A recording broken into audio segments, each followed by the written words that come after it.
Bonsoir à tous, voici les informations de ce mercredi 13 novembre dans les Yvelines. Suite aux inondations d'octobre dernier, la maison musée Triolet Aragon a été très touchée, jusqu'à 1 mètre d'eau selon les pièces. Un mois après, l'heure est toujours au séchage, le site n'a pas pu reprendre son activité, on fait le point dans ce journal.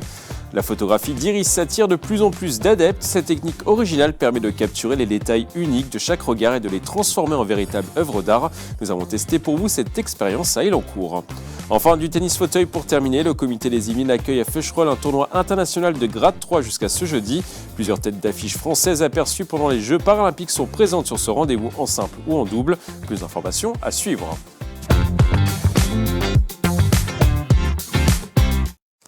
Mais avant de développer ces titres, une information qui pourrait perturber la circulation dans les prochains jours. Une nouvelle mobilisation des agriculteurs est à prévoir la semaine prochaine dans les Yvelines. La FNSEA appelle à une mobilisation nationale à partir de ce lundi 18 novembre. À ce stade, les autoroutes ne sont pas ciblées par le syndicat agricole. Les agriculteurs protestent contre le traité du Mercosur entre les pays d'Amérique latine et l'Union européenne.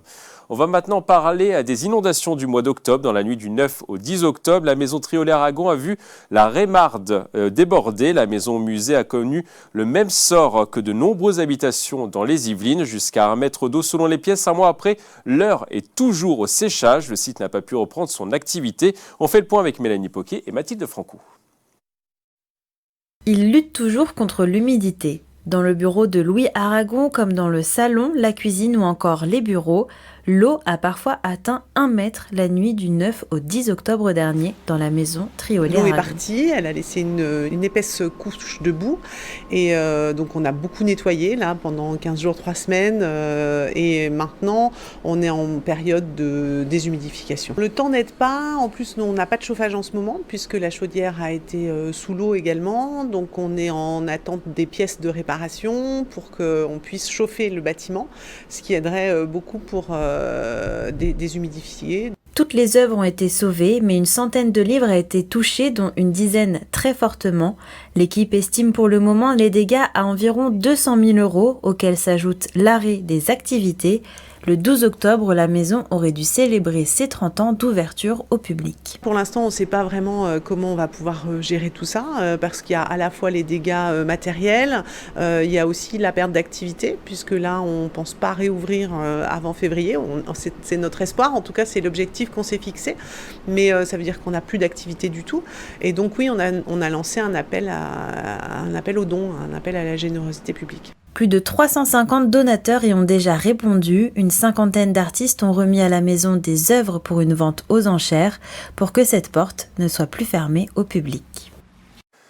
La tenue unique arrive bientôt dans les 3 écoles maternelles de la Verrière. Après Poissy et Maurepas, la ville est la 3e commune du département à tester ce dispositif.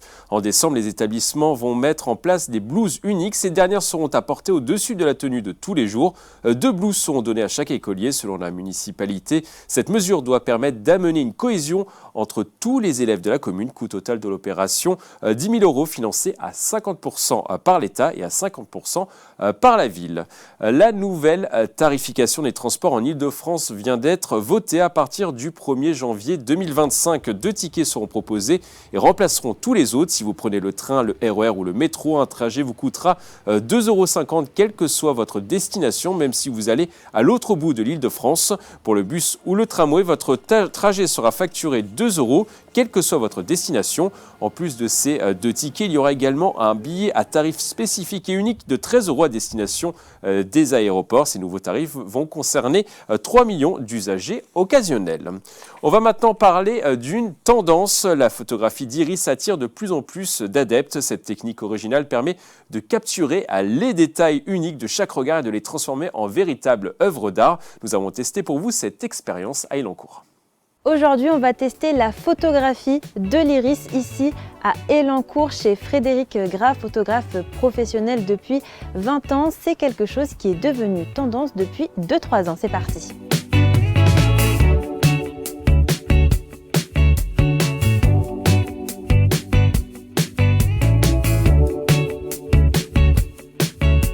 Bonjour, bienvenue au studio.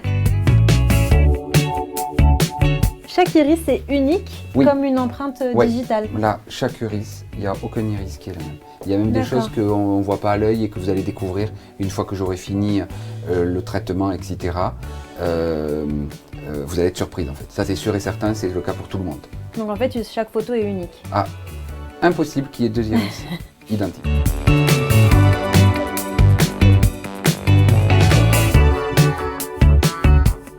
Installez-vous, moi je règle, je vous l'avais dit au téléphone, c'est indolore, hein. D'accord? Enfin, jamais je vous touche, quoi. Oui, au niveau sécurité, il n'y a pas de souci. Oui, mais en fait, D'accord. c'est surtout en fonction du comportement de la personne. Donc, le plus petit bébé que j'ai fait, il avait 9 mois. Ah oui, Ouais, voilà. oui, parce qu'il faut rester statique, ne pas bouger. Ouais. Si vous avez la gentillesse d'enlever vos lunettes, Oui. on va mettre ceci. Et ensuite, il va falloir que je règle la mentonnière à la bonne taille pour que vous ayez le front en appui là et bien sûr le menton. Vous avez aussi une poignée ici, une poignée ici si vous avez besoin de vous tenir. D'accord. Allez-y. Là, vous êtes bien avancé dans le... Voilà, parfait. Et là, vous tenez, là, c'est bien? Oui, Bon, fantastique. super. Ouvrez l'œil, s'il vous plaît, juste fantastique.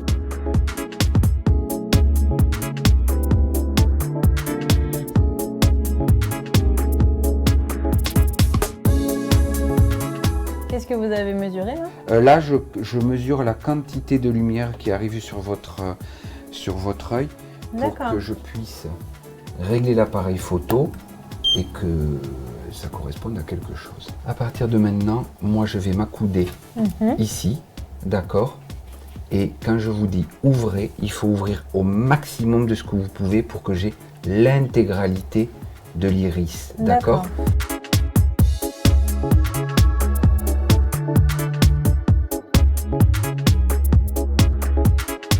Après la séance, Frédéric se rend sur son ordinateur pour effectuer quelques retouches. Il peut également ajouter des effets à la demande du client. Une fois le rendu terminé, le cliché fait penser à une planète.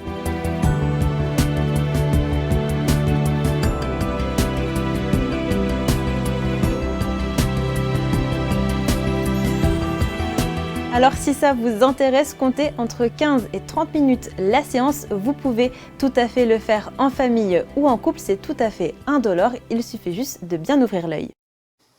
Au Muro, un grand casting de mannequins sera organisé ce samedi 16 novembre de 10h à 18h dans les ateliers du Moulin. L'objectif, dénicher de futurs talents. Ce casting gratuit s'adresse aux plus de 15 ans. Chaque passage dure environ 30 minutes. Si vous voulez participer, vous pouvez venir sans boucle dans une tenue simple. Les inscriptions peuvent se faire directement sur place. Maintenant, une page sport.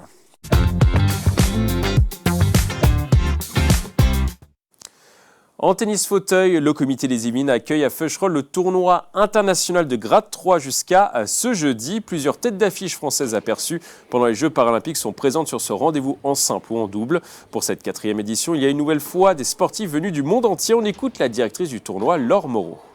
On a enfin tous les continents réunis. Il nous manquait l'Australie sur les dernières éditions.